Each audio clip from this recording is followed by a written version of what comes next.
여러분들 역사가 차츰 발전합니까? 아니면 뺑뺑 그 자리에서 돕니까? 퇴보합니까?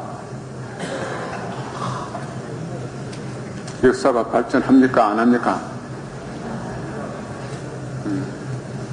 때로는 답답하긴 하지만은 역사가 발전한다고 우리가 그리스도교 역사관은 이야기합니다. 근데 그 역사가 어디를 향해서 가는가?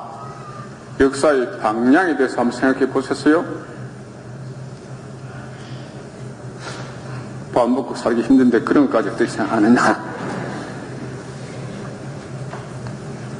흔히 문화사를 이야기하면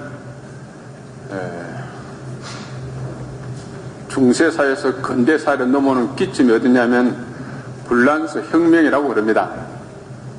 불란서 혁명이 내건 세 개의 슬로건이 있는데 하나가 뭐냐면 자유, 두 번째가 평등, 세 번째가 박애, 사랑입니다.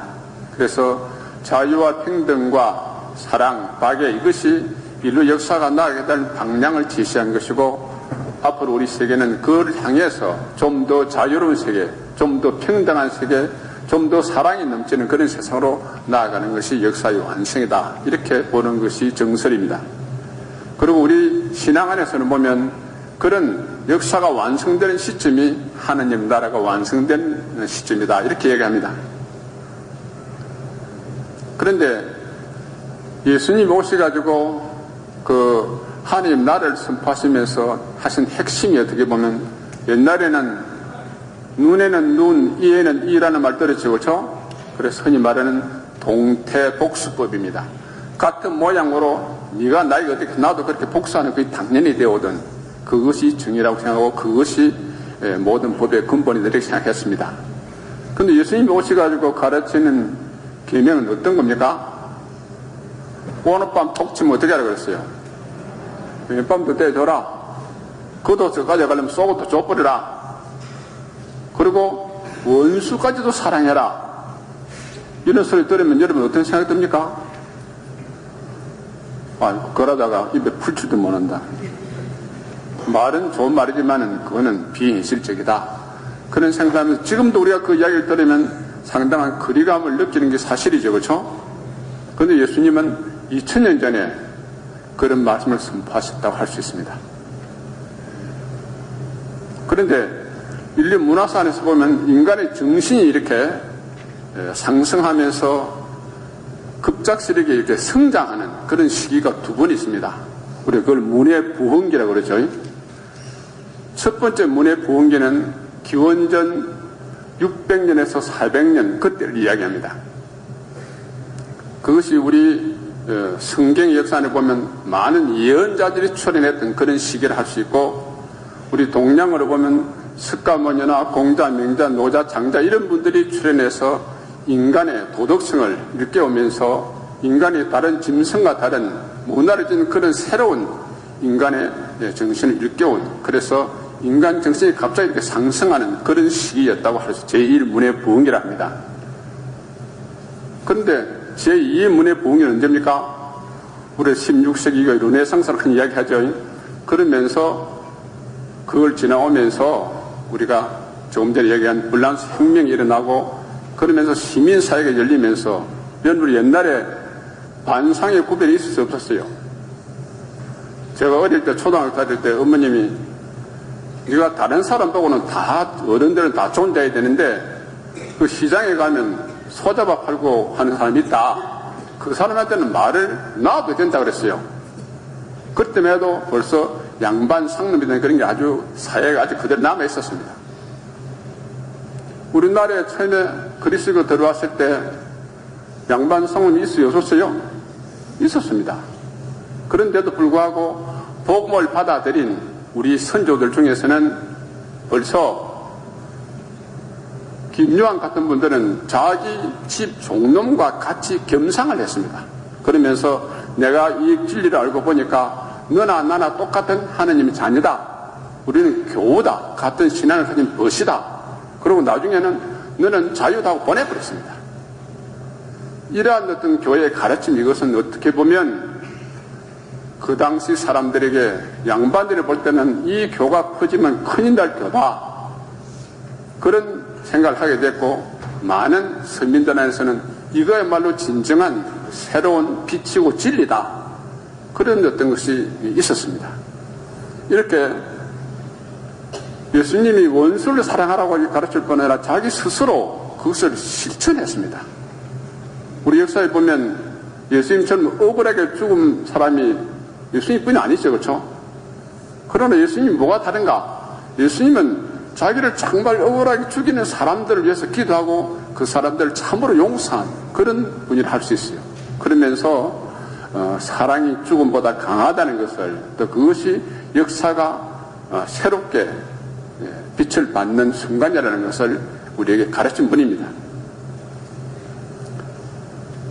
이스라엘 백성들은 흔히 자기가 선택된 민족이고 다른 모든 민족들은 다 이방인이라고 그랬죠. 그렇죠? 성경에 이방인이라는 말 이해합니까? 그러면 우리나라도 이방인이 아니요? 이방인입니다. 근데 우리가 지금 2000년 전에 멀리 갈릴리에서 울려 퍼졌던 그 구원의 기쁜 소식이 우리 귀에 들려와가지고 우리가 하나님 자녀가 되고 신앙이 됐죠. 그렇죠? 오늘 복음에서는 일독서에서는 그 당시 이방인들이 사는 어둠의 땅이라고 불렸던 그런 땅에 예수님이 자리 잡고 복음을 선포하기 시작하는 것을 우리에게 전해줍니다. 그러면서 예언자들이 했던 그 메시아 시대가 왔다는 것을 우리에게 알려주는 것이죠. 그래서 전에는 그가 저불론 땅과 납달리 땅을 천대하였으나 바다로 가는 길 요르단강 건너편 외국인들의 지역을 귀하게 여길 날이 오리라. 어둠 속을 헤매는 백성이 큰 빛을 볼 것입니다. 캄캄한 땅에 사는 백성에게 큰 빛이 비춰올 것입니다. 이렇게 예수님이 그런 이방인 지역에 가서 복음을 전함으로써 이제 새로운 시대가 왔음을 얘기하고 세상에 새로운 역사의 빛을 비춰주신 그런 날을 우리가 우리에게 복음에서 읽습니다. 그런데 예수님께서 그런 지금 생각해도 참 꿈꾸는 소리 같은 그런 원수를 사랑하는 가르침을 하면서 세상 안에 조용한 혁명을 시작했다 할 수 있어요. 그러면 예수님이 그런 역사의 혁명을 갖다가 어떻게 이루었는가? 사실 그리스도교는 인류 역사의 굉장히 큰 사건입니다. 아놀드 토인비라는 역사학자 알지요? 영국 사람인데 그 사람이 인류의 모든 역사, 모든 문명의 역사를 다 해가지고 역사의 한 연구라는 18권 되는 한 대작을 썼어요. 그리고 인류 역사를 처음 살펴보고 나니까 인류 역사에 큰 영향을 미친 3가지 사건이 있는데 그 중에 하나가 그리스도교라고 그랬어요. 그리스도교가 없었는 것 같으면 인류의 역사는 지금과 전혀 다른 모습의 역사가 됐을 것이다. 그 이야기죠. 2번째가 기계 문명이고 3번째가 공산주의라고 그랬습니다. 그만큼 그리스도교는 인류 역사의 모습을 뒤바꾸어 놓은 완전히 뒤집어 엎은 그런 사건입니다. 그리스도교가 누구에게서 나왔어요? 예수 그리스도로부터 나왔습니다. 그래서 우리는 그분을 왕 중의 왕이라고 그러죠. 세상의 빛이라고 합니다. 그런데 예수님이 큰 군대를 가지고 있었어요? 미사일을 가지고 있었어요? 자기 밑에 아주 똑똑한 많은 신하들이 있었어요? 아니면 맹문 대족들이 전부 예수님 밑에 모였어요? 전혀 아닙니다. 오늘 복음에서 예수님이 네 제자를 부르시죠. 그 제자들이 어떤 분입니까? 한마디로 뱃놈. 나쁘게 얘기하면 그냥 정말 배운 것이 많이 없고 세상적으로만 별 볼 일 없는 그런 어부들이었습니다. 모든 제자들이 면면을 살피면 다 그렇습니다. 그 제자 12명을 모아가지고 그 사람들을 가르치고 그 사람들을 통해서 역사를 뒤바꾼 겁니다. 모든 길은 로마로 통한다는 말 알죠? 예수님 시대에 로마는 전 세계를 지배하는 정말 강대국이었습니다. 가장 강한 군대, 가장 똑똑한 사람들이 많이 모인 곳, 모든 부가 다 모이는 곳.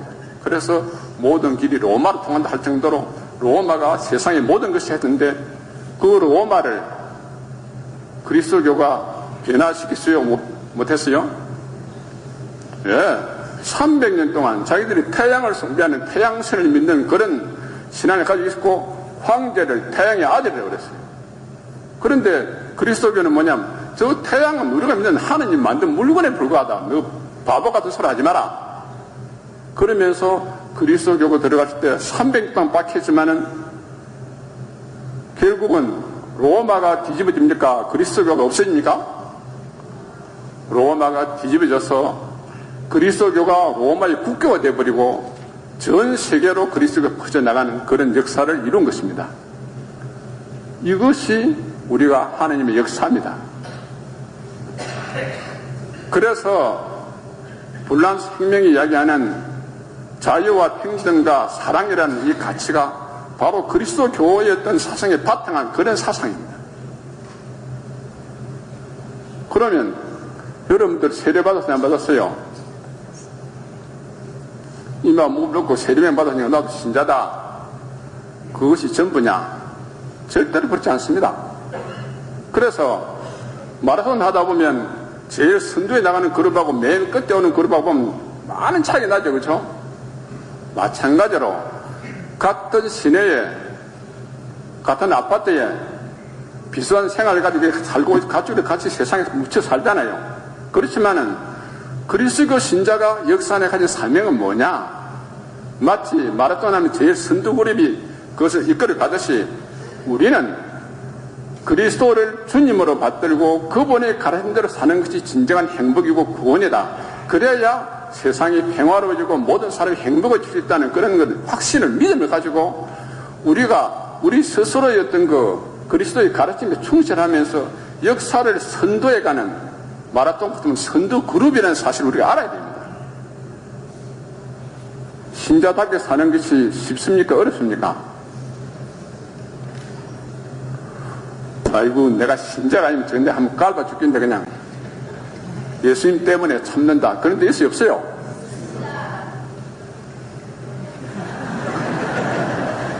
예, 있습니다. 그것이 또 그렇게 하면서 내가 정말 신자답게 살다 그러면 십자가를 져야 돼, 안 해야 돼요? 손해를 봐야 되고 또 여러 가지로 내가 더 많은 면에서 참아야 되고 많이 내줘야 되고 봉사해야 되는 그것이 신자의 사명이고 그렇게 함으로써 이것이 인간답게 사는 길이다. 그러면 세상 안에서 끊임없이 우리가 새로운 물길을 일으켜가면서 세상을 완성시켜가는 그 선두그룹에 있는 그것이 우리가 신자고 신자가 신자로 불린 소명이고 그 우리의 특권이고 우리의 자부심입니다. 알겠습니까? 그것이 없고 앉아가지고 그냥 영사했으니까 제가 제일 손도 못 대는 신자, 못 갚는 신자가 어떤 신자냐? 신부님 하나님 계시는데 무슨 걱정해? 하나님이 알아서 다 해줄 겁니다. 하나님 전능하시니까 다 해준다 이거야. 삶과 조의를 표합니다.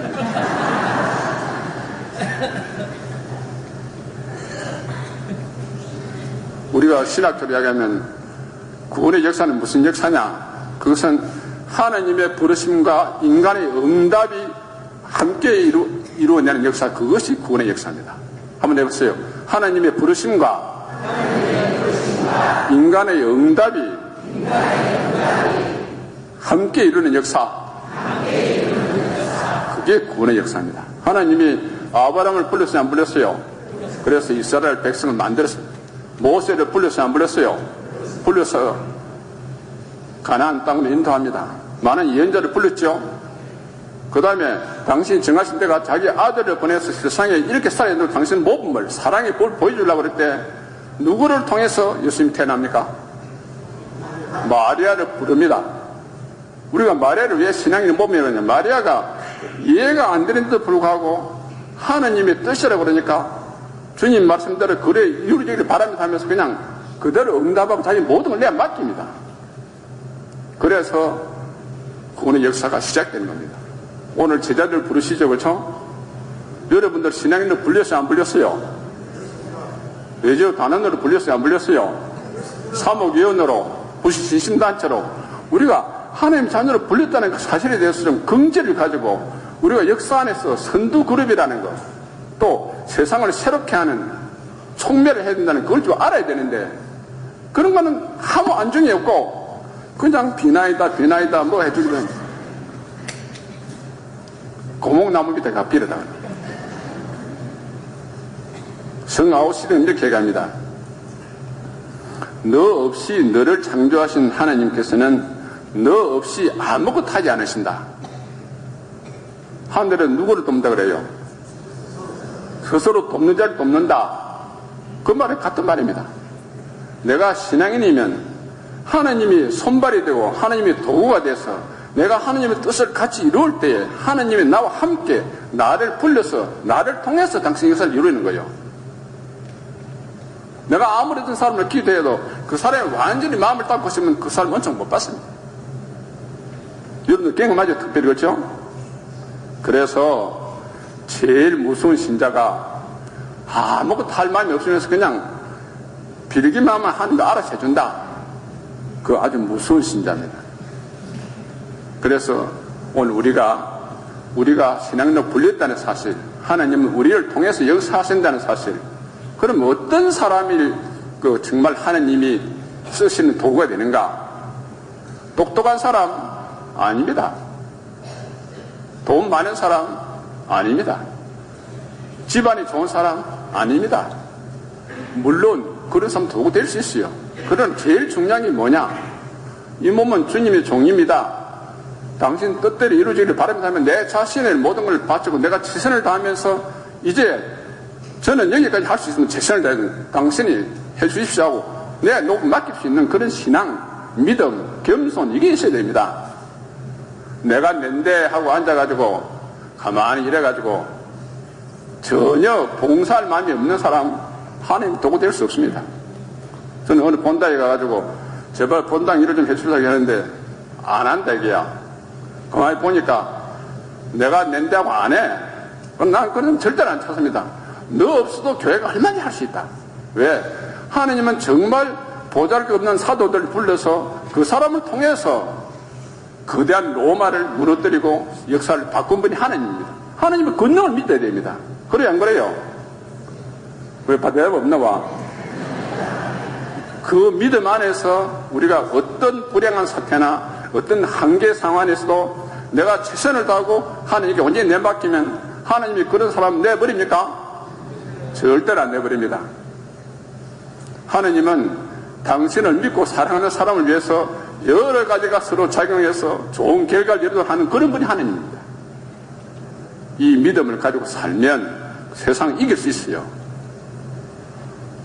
예수님이 내가 세상을 이겼다 그랬죠. 그것이 우리의 길이고 그것이 우리의 긍지라는 걸 잘 깨닫고 오늘 내 스스로를 삶을 되돌아보면서 참으로 살아있는 신앙이 될 수 있도록 다짐합시다.